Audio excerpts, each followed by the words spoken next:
السلام علیکم ورحمۃ اللہ وبرکاتہ۔ وعلیکم السلام ورحمۃ اللہ وبرکاتہ۔ نحمده ونصلی علی رسولہ الکریم، اما بعد فاعوذ باللہ من الشیطان الرجیم، بسم اللہ الرحمن الرحیم، رب اشرح لی صدری ویسر لی امری واحلل عقدۃ من لسانی یفقہوا قولی۔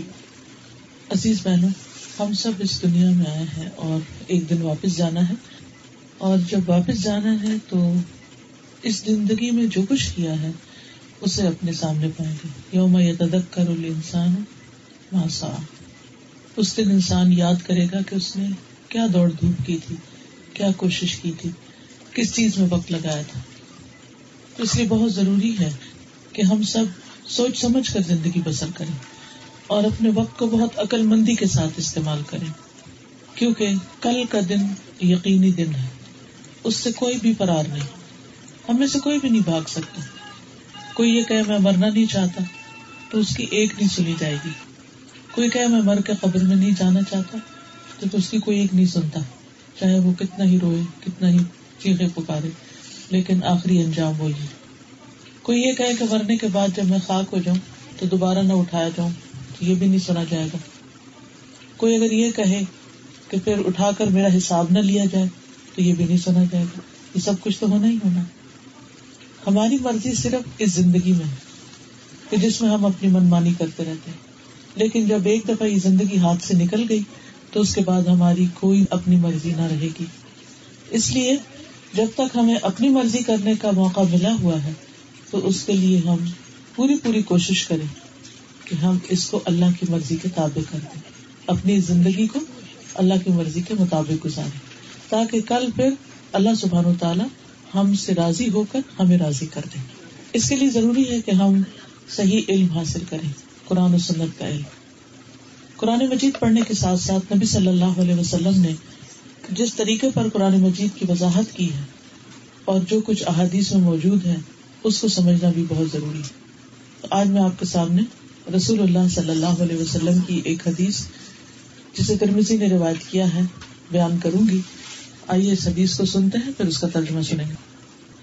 ما يدخل الجنة عن معاذ بن جبل رضي الله عنه قال قلت يا رسول الله أخبرني بعمل يدخلني الجنة ويباعدني عن النار قال لقد سألت عن عظيم وإنه ليسير على من يسره الله تعالى عليه تعبد الله لا تشرك به شيئا وتقيم الصلاة وتؤتي الزكاة وتصوم رمضان وتحج البيت ثم قال ألا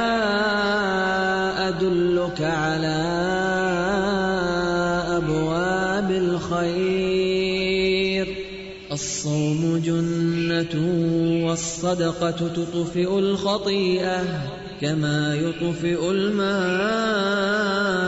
النار وصلاة الرجل في جوف الليل ثم تلا تتجافى جنوبهم عن المضاجع يدعون ربهم خوفا وطمعا ومما رزقناهم ينفقون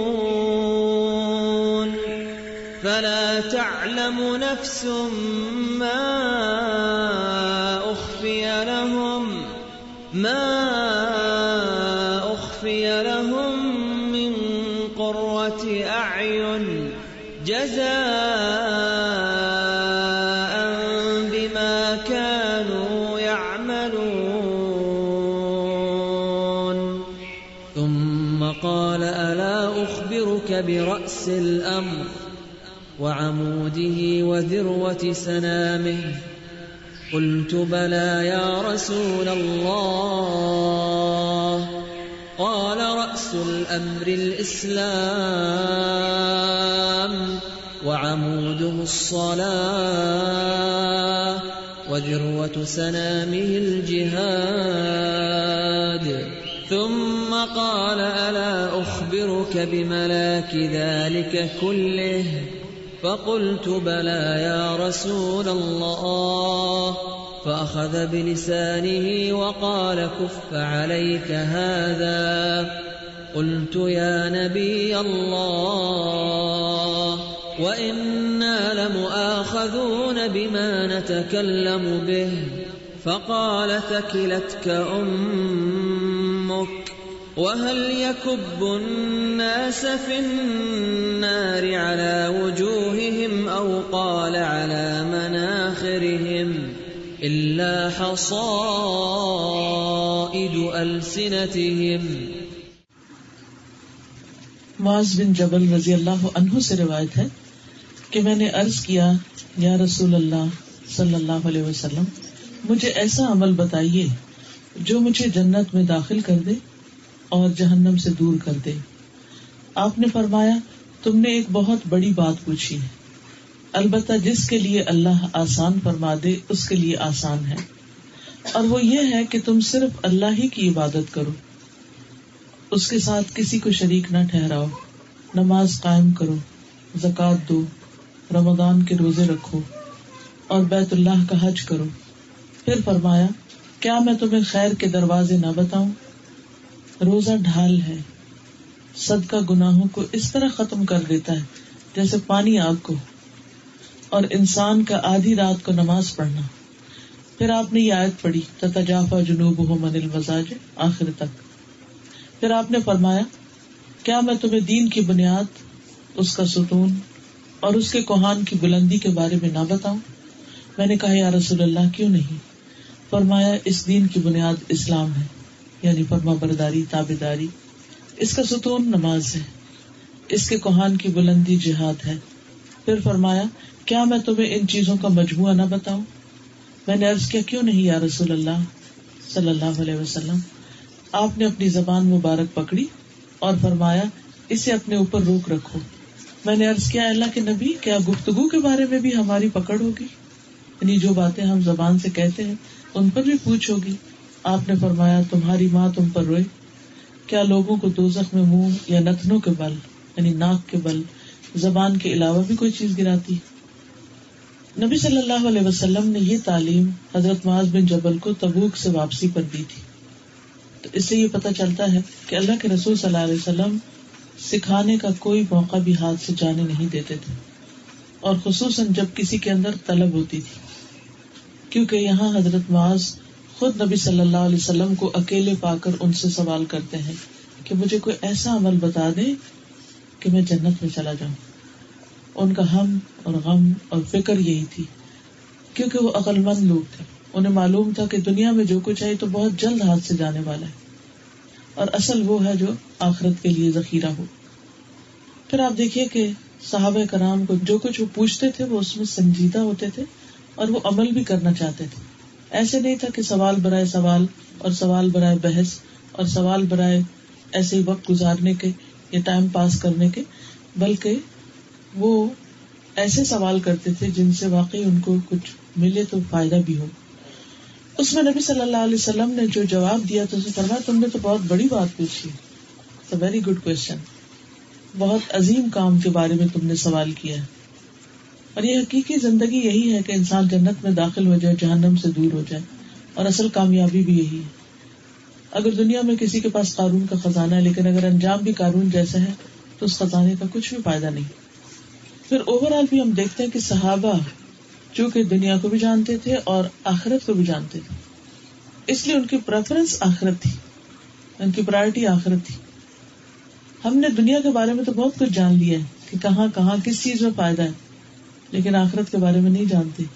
اس لیے ہماری پرائرٹی اور پریفرنس دنیا ہی ہوتی ہے. ہمارے سارے رنج، غم، فکر، پریشانی جس کے ارد گرد ہمارا دماغ گھومتا ہے وہ دنیا ہی سے متعلق ہوتی ہے.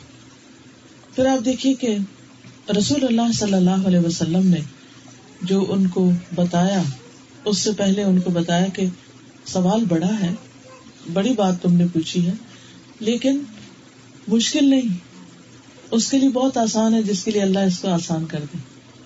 یعنی تمہارے لیے آسانی ہو جائے گی اگر اللہ نے تمہیں توفیق دے دی. تو اس سے یہ بھی پتہ چلتا ہے کہ دین آسان ہے، مشکل نہیں ہے. یہ مشکل اور رکاوٹ ہمارے اپنے اندر ہوتی. قرآن پاک کے جو احکامات ہیں ان کے بارے میں اللہ تعالیٰ فرماتے ہیں یرید اللہ بکم الیسر ولا یرید بکم العسر، کہ اللہ تمہارے ساتھ آسانی چاہتا ہے، تنگی نہیں چاہتا. یعنی اللہ تعالیٰ احکامات اس لیے نہیں دے رہا کہ تمہیں مشکل میں ڈالے.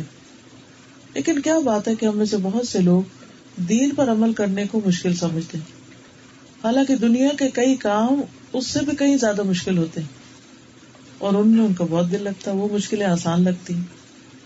اصل چیز کیا ہے؟ جس چیز کا شوق ہوتا ہے، جس چیز کی خوشی ہوتی ہے، وہ بڑے سے بڑا، بھاری سے بھاری کام بھی انسان کو بڑا نہیں لگتا، مشکل نہیں لگتا. اب آپ دیکھیے کہ جیسے اگر آپ کو کوئی خریداری کرنی ہے، بازار میں جانا ہے، تو وہاں گھومنا پھرنا کوئی آسان تو نہیں. اکثر لوگ جب جاتے ہیں تو کتنے ایگزاسٹ ہو جاتے ہیں، اور گھنٹہ تو کچھ چیز ہی نہیں، کئی گھنٹے لگ جاتے ہیں. اس کے برعکس اگر انہیں کہا جائے کہ 15 منٹ ذرا آرام سے نماز پڑھ لو، تو وہ ان کو بہت مشکل لگتی ہے. گھنٹہ بھر گھومنا مشکل نہیں لگتا. اسی طرح آپ دیکھیے کہ بہت سے لوگوں کی جابس کھڑی جابس ہوتی ہیں، وہ بیٹھ نہیں سکتے، سارا دن کھڑے رہتے ہیں. سیکورٹی کی جاب ہے، اس میں بہت ٹائم کھڑا ہونا پڑتا ہے، گھومنا پھرنا پڑتا ہے، لیکن لوگ آرام سے کھڑے رہتے ہیں. ایسے لوگوں کو اگر کہا جائے کہ اللہ کے حضور قیام میں کھڑے ہو جاؤ، تو وہ ان کو بہت بھاری لگے گا، بہت مشکل لگے گا، کیونکہ دل کی بات ہے نا، دل نہیں ہے اس میں. حالانکہ اس کام کو جو وہ دنیا کا شوق سے کرتے ہیں، اس کے نتیجے میں کیا ملتا ہے زیادہ سے زیادہ، اور جو اللہ سبحانہ وتعالیٰ کی عبادت کے نتیجے میں انسان کو ملنے والا ہے وہ تو کہیں بڑا ہے. پھر آپ دیکھیے کہ اگر ہم بھی عبادت کریں تو خوشی سے کریں، شوق سے کریں، کیونکہ ہم اللہ پر احسان نہیں کر رہے. عبادت میں ہمارا اپنا ہی فائدہ ہے، اس کا نتیجہ اور اس کا صلہ اور اس کا بدلہ ہمیں ہی ملنے والا ہے. تو سب سے پہلی چیز جو آپ نے بتائی وہ ہے تعبد اللہ ولا تشرک بہ شیئا. پہلا کرنے کا کام توحید ہے، شرک سے بچنا ہے. کیونکہ اگر کوئی شرک کر رہا ہو تو اس کے سارے نیک عمل برباد ہیں، کچھ بھی قبول نہیں اس سے، نہ نماز ہے، نہ روزہ، نہ صدقہ، نہ خیرات، محنت تک، جس چیز کے لیے بھی تھکتا سب برباد ہے. تو اس لیے یہ بہت ضروری ہے کہ انسان توحید اور اس کے جتنے بھی متعلقہ اشیاء ہیں ان کو بہت اچھی طرح سمجھ لے، بہت اچھی طرح جان لے. عبداللہ بن مسعود سے مروی ہے کہ ایک شخص تھا جس نے توحید کے علاوہ کوئی اور نیک عمل ابھی نہیں کیا تھا. تو اس کی موت کا وقت آ گیا. جب وہ فوت ہونے کے قریب ہو تو کہنے لگا کہ جب میں مر جاؤں تو مجھے جلا دینا، میری جسم کا کوئلہ بنے اس کو راکھ کو پیس دینا، پھر جس دن تیز ہوا چلے تو کچھ اڑا دینا، کچھ سمندر میں بہا دینا. تو گھر والوں نے ایسے کیا.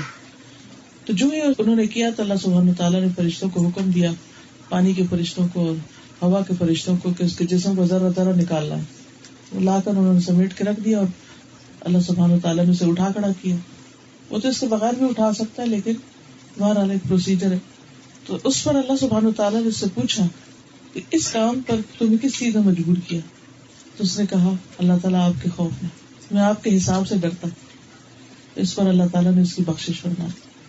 تو یہ جو حساب کا خوف ہے، یہ جو ڈر ہے کہ اللہ تعالیٰ پوچھے گا اور ہمیں جواب دینا ہے، اور ہم اپنے طور پر جتنی بھی کوشش کریں اس کے لیے اچھے عمل کرنے کی، اور جو بھی ہم ایفرٹ لگائیں وہ اسی کے بعد ہی آئے گی جب ہمیں اپنے انجام کے بارے میں فکر ہوگی کہ ہم کس طرف جا رہے ہیں. مثلاً اگر آپ کسی سڑک پر جا رہے ہیں اور آپ کو پتا ہو کہ سڑک کا اختتام آگے کسی ندی میں ہو رہا ہے، کسی اسٹریم میں ہو رہا ہے، کسی لیک میں ہو رہا ہے، اور بریک آپ کی فیل ہو گئی ہے، بریک نہیں آپ لگا سکتے، تو ہر گزرتا ہوا لمحہ کیسے گزرے گا؟ کیسے گزرے گا؟ سخت خوف کی حالت میں. اور یہ بھی ہو کہ آپ دائیں بائیں نکل بھی نہ سکتے ہو، گاڑی سے دائیں بائیں آگ لگی ہوئی ہو، نہ ادھر جا سکتے نہ ادھر جا سکتے ہو، اور بریک ہے ہی نہیں. تو عزیز بہنوں، یہ زندگی کا سفر جو ہم گزار رہے ہیں نا، اس کی کوئی بریک نہیں ہے. ہم اگر کہیں نا آج کا دن روک لیں، بریک لگا لیں اپنی اس گاڑی کو، نو بریک. بس جو وقت آپ کے پاس بچا ہوا ہے اس کو میکسیمم اچھے سے اچھے کاموں میں گزار لیں. اور ان میں سب سے پہلا کام جو کرنے کا ہے وہ شرک سے پرہیز، کہ اللہ سبحانہ وتعالیٰ کے ساتھ کسی اور کو شریک نہ کیا جائے، نہ کسی مقرب فرشتے کو اور نہ کسی نبی مرسل کو. اللہ سبحانہ وتعالیٰ کو پکاریں لیکن اللہ کے علاوہ کسی اور کو مدد کے لیے نہ پکاریں. یعنی بعض لوگ ہوتے ہیں نا کہ اللہ تعالیٰ کے علاوہ ملائکہ کو یا جنات کو یا بزرگان دین کو پکارتے ہیں مدد کے لیے. یہ سب چیزیں شرک میں آتی ہیں. پھر اسی طرح ظاہری شرک کے علاوہ شرک کے خفی سے بچنا بھی ضروری ہے, اور وہ ہے ریاکاری, دکھاوا, کہ انسان کسی دوسرے انسان کو دیکھ کر اچھے عمل کرے, کہ اس کو دکھانے کے لیے کہ میں بھی کر سکتا ہوں, تم اپنے آپ کو کیا سمجھتے. حدیث میں آتا ہے, ابو سعید خدری کہتے ہیں کہ ایک دفعہ رسول اللہ صلی اللہ علیہ وسلم ہمارے پاس آئے تو ہم دجال کا ذکر کر رہے تھے. آپ نے فرمایا میں تمہیں کسی ایسی چیز کے بارے میں نہ بتاؤں جو میرے نزدیک تمہارے لیے دجال سے بھی زیادہ خطرناک ہے, کیا اس کے بارے میں بتاؤں تم کو؟ ہم نے کہا کیوں نہیں. فرمایا چھپا ہوا شرک, اور وہ یہ ہے کہ آدمی نماز پڑھنے کے لیے کھڑا ہوتا ہے, جب اسے معلوم ہوتا ہے کہ کوئی دیکھ رہا ہے تو اپنی نماز خوبصورت بنا لیتا ہے, یعنی لوگوں کو دیکھ کر اپنی نماز اچھی کرنے لگتا ہے. ویسے اس نماز کی کوئی کوالٹی نہیں, لیکن جو ہی دیکھا کہ کوئی آ گیا کمرے میں, کوئی دیکھ رہا ہے تو بہت اچھے سے صحیح ہو کے کھڑا ہو گیا, تو وہ نماز اللہ تعالیٰ کی تو نہیں نا, وہ تو پھر بندوں کے لیے. اسی طرح کسی انسان کا کوئی عمل ویسے اس میں کوئی کوالٹی نہ ہو, لیکن جب دیکھے کہ لوگ دیکھ رہے ہیں تو بہترین کوالٹی اس میں لے آئے. تو لوگوں کی وجہ سے اچھے کام کرنا یہ بھی شرک میں آتا ہے. پھر فرمایا نماز قائم کرو, زکوٰۃ دو, رمضان کے روزے رکھو, اور بیت اللہ کا حج کرو. پھر اس کے بعد آپ نے فرمایا الا ادلک علی ابواب الخیر, کیا میں تمہیں خیر کے دروازوں کے بارے میں رہنمائی نہ کروں, خیر اور بھلائی کے بارے میں نہ بتاؤں, کہ جہاں سے تم داخل ہوگے تو نیکیوں کے موقع ملیں گے. یعنی اگر واقعی تم جنت میں جانا چاہتے ہو تو پھر تمہیں راستہ چاہیے, تو راستے پہ جب تم جاؤ گے تو آگے کچھ دروازے آئیں گے, ان دروازوں سے گزرو گے تو پھر ہی تم جنت میں پہنچ سکتے ہو. سب سے پہلے فرمایا الصوم جنہ, روزہ ڈھال ہے, یعنی دنیا میں گناہوں سے بچاتا ہے اور آخرت میں جہنم سے بچانے والا ہے. روزہ مومن کا قلعہ ہے.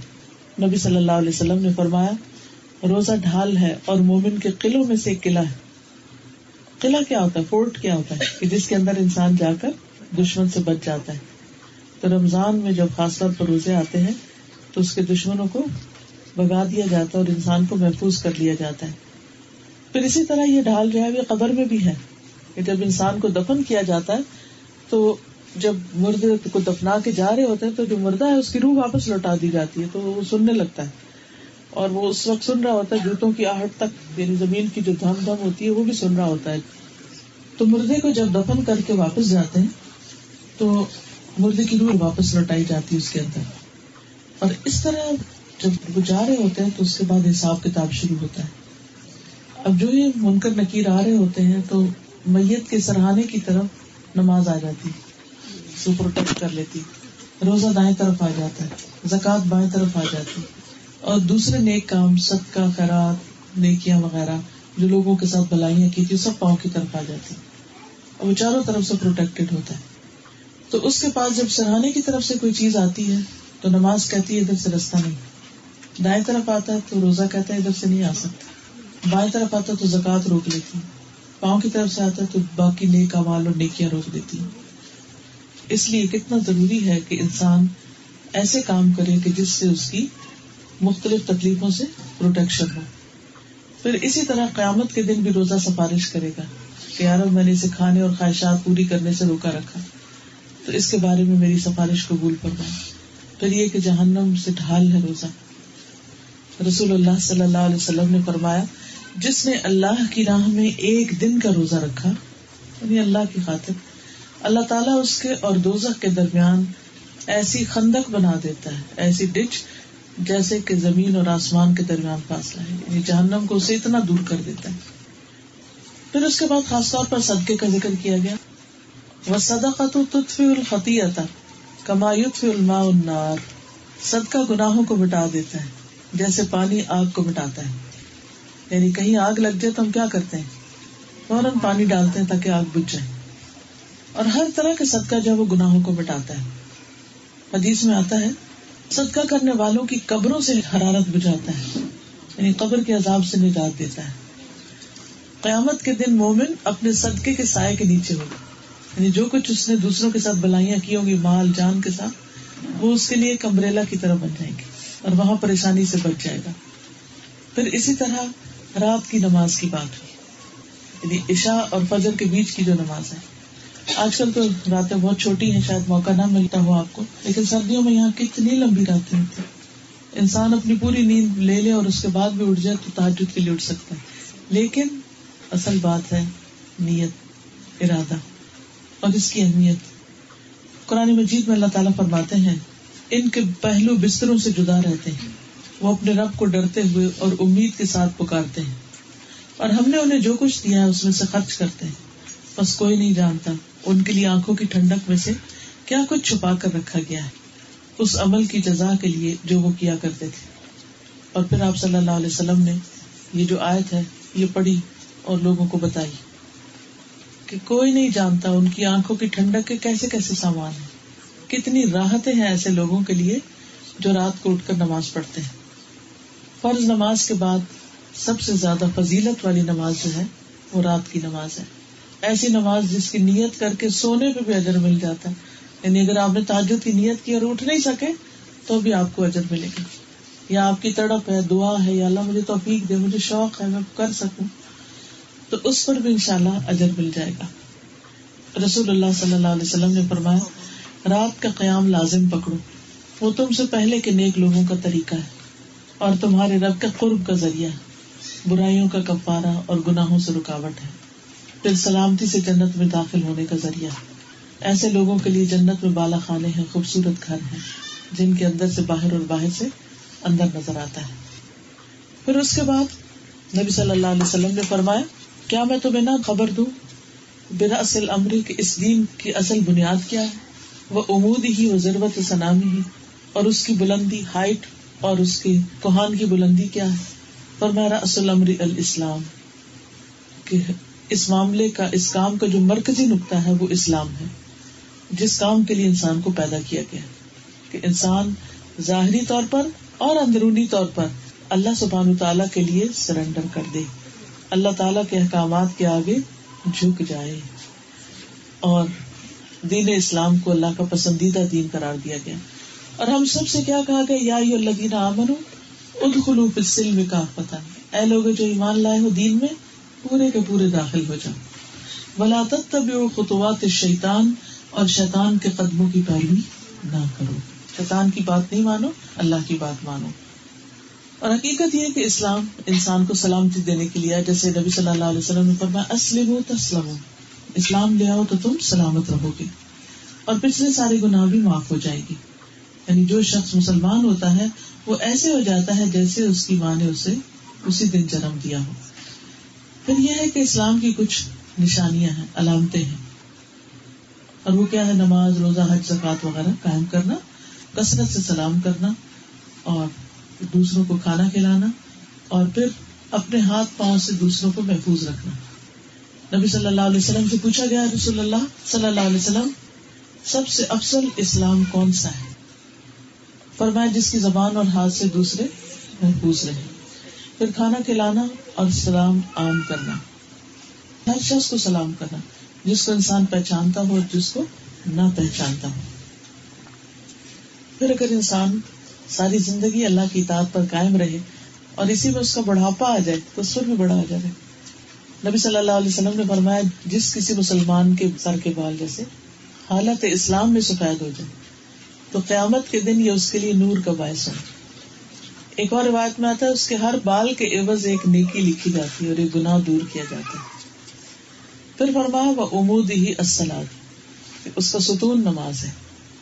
یعنی اسلام کا ستون کیا ہے؟ نماز. جیسے آپ دیکھ رہے ہیں یہ ستون کھڑے، تو عام طور پر جب خیمہ گاڑا جاتا ہے تو اس کا ایک بیسک پلر ہوتا ہے بیچ میں، اور باقی جگہوں پہ کھونٹے لگا کے رسیاں لگا کے باندھ دیا جاتا ہے تو خیمہ بن جاتا ہے. تو اگر ستون نکال دیے جائیں تو چھت گر جائے گی، کیونکہ اگر کوئی چھت کھڑی ستون پر ہے تو گر جائے گی.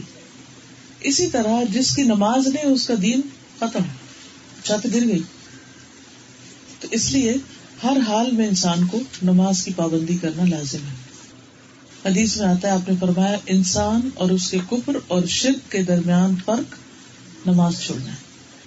پھر ہے وَذِرْوَةُ صِنَامِهِ الْجِهَادُ فِي سَبِيلِ اللَّهِ، اور اس کے کوہان کی بلندی اللہ کے راستے میں جہاد کرنا ہے. یعنی جہاد کا تذکرہ آپ نے یوں کیا کہ جیسے وہ کوہان کی بلندی، جیسے اونٹ کا ہمپ ہوتا ہے تو آپ نے دیکھا ہوگا وہ اس کی بیک میں اٹھا ہوا ہوتا ہے. تو کسی بھی چیز کا جو اٹھا ہوا حصہ ہوتا ہے اس کو سنام کہتے ہیں. تو ذروہ کہتے ہیں چوٹی کو، جیسے پہاڑ کی چوٹی کے لیے بھی لفظ استعمال ہوتا ہے. اور جہاد کا کیا معنی ہے؟ اللہ کے راستے میں اللہ کے دین کو سیکھنے کے لیے، عمل کرنے کے لیے، دوسروں کو سکھانے کے لیے، اس کو سب تک پہنچانے کے لیے اپنی ساری ایفرٹ لگا دینا. جہاد کہتے ہیں اٹ موسٹ ایفرٹ کو، کہ دین پر اگر عمل کرنا ہو تو اس کے لیے بہت ضروری ہوتا ہے کہ انسان اسٹرگل کرے. کیونکہ ایک تو اندر نفس ہے، کہتے ہیں نا کہ سب سے بڑا جہاد اپنے نفس کے خلاف جہاد کرنا. پھر شیطان ہے، اس سے لڑائی. پھر اس کے بعد بہت سے عزیز دوست رشتے دار آ جاتے ہیں جو آپ کو کہیں کھڑے نہیں ہونے دیتے. پھر اس کے بعد آپ کے بہت سارے اور رکاوٹیں آتی. تو بیسیکلی کسی بھی رکاوٹ کو ہٹانے کے لیے جو ایفرٹ کی جاتی ہے اللہ کے راستے میں جاتے ہوئے، وہ جہاد کہلاتا ہے.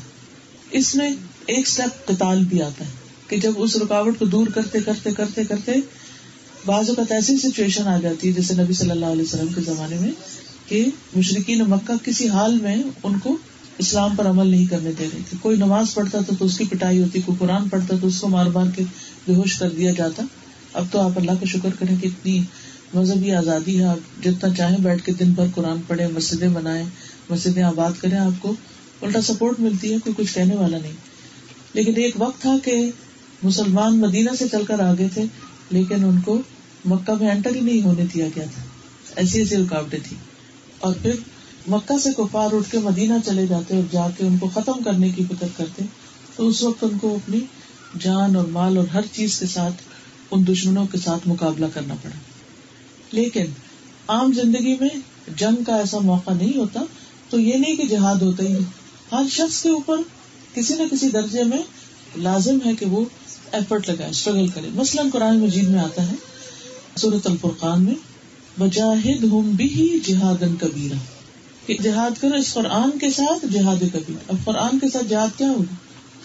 تو اس کو زیادہ سے زیادہ لوگوں تک پہنچاؤ. اور یہ مکی صورت ہے، مکہ میں تو کوئی تلوار نہیں تھی، کچھ نہیں تھی، تو اس وقت بھی جہاد کا لفظ استعمال کیا گیا. مدینہ میں بھی کیا گیا، اس وقت اس کا کانٹیکٹ کچھ اور تھا.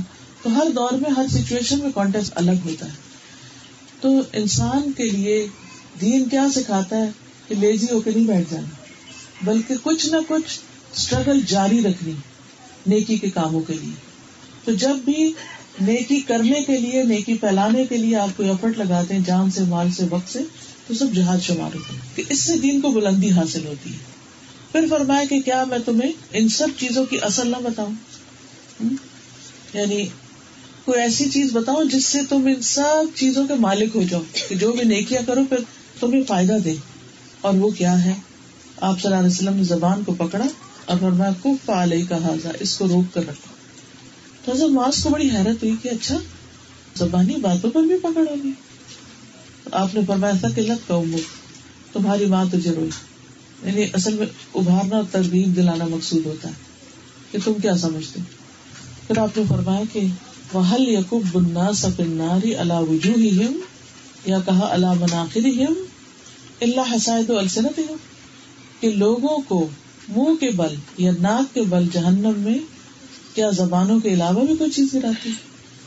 یہ زبان ہی کی باتیں ہیں جو انسان کو ذلیل کرتی. کیونکہ کبھی انسان منہ سے کلمہ شرک نکال دیتا ہے، سب کیا کرایا جائے. کبھی کوئی کفریہ بات نکال دیتا ہے، کوئی ناشکری کی بات نکالتا ہے، کبھی کوئی بے حیائی کی بات کرتا ہے. تو کوئی حد ہی نہیں ہے بری باتوں کی. تو جب انسان اپنی زبان کو گندی باتوں میں استعمال کرتا ہے تو وہ اس کے لیے پکڑ کا باعث بنتی ہے. لیکن اگر انسان سوچ سمجھ کے بات کرتا ہے تو اس کے لیے اجر ہی اجر ہے. اب مثلاً آپ دیکھیں کہ ابو لہب کس وجہ سے ہلاک ہوا تھا. اسی طرح باقی بھی جو جتنے نبی صلی اللہ علیہ وسلم کے دشمن تھے ان کی ہلاکت کی وجہ کیا تھی؟ کہ انہوں نے آپ کا اقرار نہیں کیا اور آپ کے ساتھ زیادتی کی، اپنی زبان کے ساتھ، اپنے ہاتھوں کے ساتھ. پھر اسی طرح بغیر سوچے سمجھے بولنا، بس بولتے چلے جانا. کیونکہ جب انسان سوچے سمجھے بغیر بولتا ہے تو بعض اوقات ایسی بات نکل جاتی ہے اس کو دھیان بھی نہیں ہوتا، پھر توبہ بھی نہیں کرتا اس پر کہ اس نے کوئی غلط بات کی. فرمایا اس وجہ سے جو اس نے بے سوچے سمجھے کہ اس پر بھی پکڑ ہے کہ جس کو وہ کوئی امپورٹنس نہیں دیتا اور اسی وجہ سے وہ جہنم میں چلا جاتا ہے. اس لیے کتنی زبان روک کے رکھنے کی ضرورت ہے, کتنی سوچ سمجھ کے بولنے کی ضرورت ہے. پھر اسی طرح اگر کسی کو تانا دینے میں, کسی کو کہنا تھوڑا قد چھوٹا ہے, کسی کو کہنا تھوڑی ناک موٹی ہے, کسی کو کچھ جو بلی کرنا ہوتا ہے, یہ بھی بہت بڑا جرم ہے, کبیرہ گناہ ہے اسلام میں. ہمیں اپنے بچوں کو بھی بتانا چاہیے تاکہ وہ اسکولوں میں ایسے کسی بھی کام سے رک جائیں. پھر اسی طرح بعض اوقات ایک برا جملہ انسان کو ایمان سے محروم کر دیتا ہے. حذیفہ کہتے ہیں کہ نبی صلی اللہ علیہ وسلم کے دور میں بعض اوقات انسان کوئی جملہ بولتا اور اس کی وجہ سے منافق ہو جاتا, ایک سینٹینس کی وجہ سے منافق ہو جاتا تھا. اور وہ کہتے ہیں کہ اب میں ایک مجلس میں تم میں سے ایسے 4 کلمے سنتا ہوں, تم لوگ بات کرتے ہوئے پرواہ نہیں کرتے. ایک دفعہ نبی صلی اللہ علیہ وسلم کے پاس کچھ مال آیا تو آپ نے 4 آدمیوں میں تقسیم کر دیا جو نئے نئے مسلمان ہوئے تھے, اور فرمایا کہ یہ مال دے کر میں ان کی دل جوئی کرنا چاہتا ہوں تاکہ اسلام میں اور آگے آگے اسلام کے فائدے کی ہوں گے. تو اس پر ایک شخص ناراض ہو گیا اور بولا آپ نے انصاف نہیں کیا. آپ نے فرمایا اس کی نسل سے ایسے لوگ پیدا ہوں گے جو دین سے باہر نکل جائیں گے. زبان کے کلمے کی وجہ سے آپ نے انصاف نہیں کیا. اور آپ دیکھیے کہ ہم کتنے ججمنٹل ہوئے کرتے ہیں ہر ایک کے اوپر تبصرہ کرنے میں, اور کوئی مجبوری ہو, کوئی کانٹیکسٹ ہو, ہم اپنی رائے دے دیں گے بس, نہیں ایسے نہیں ایسے.